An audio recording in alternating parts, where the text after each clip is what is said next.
உங்களுடைய வாழ்க்கையில மற்றவர்களால ஒதுக்கப்பட்டிருக்கிறீங்களா? இல்ல நசுக்கப்பட்டிருக்கிறீங்களா? ஆங்கிலத்துல ஸ்னப்ட் அப்படின்னு சொல்லுவாங்க.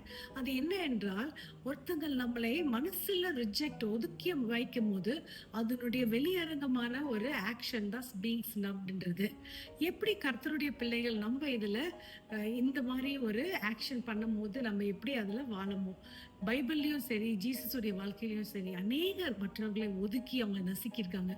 ஜீசஸையும் கூட தான். அதனால தான் மத்தேயு 10:14 வசனத்துல சொல்லுகிறேன், "நீ ஒரு வீட்டுக்கோ, ஒரு பட்டணத்துக்கோ போயிட்டு, அவங்க உங்க வார்த்தைய கவனிக்கலன்னா, அங்கருந்து கிளம்பும்போது அந்த தூசிய உதறி விட்டு போங்க" அப்படின்னு சொல்லியிருக்காரு. இந்த வாரம் ஃபுல்லா இந்த பர்ட்டிகுலர் சப்ஜெக்ட்ட நம்ம தியானிப்போம். ஆனா இன்றைக்கு இந்த வாரத்தை கர்த்தருடைய கரத்துல ஒப்பு கொடுத்து ஜெபிப்போமா? அன்பின் தகப்பனே, இந்த நாளையும், இந்த வாரத்தையும் உங்க கரத்துல ஒப்பு கொடுக்கிறோம். நீ வழி நடத்தும். எங்களுக்கு முன்பதாக செலுத்து. துதிகன மகிமை உமக்கு செலுத்துகிறோம். In Jesus name we pray. Amen.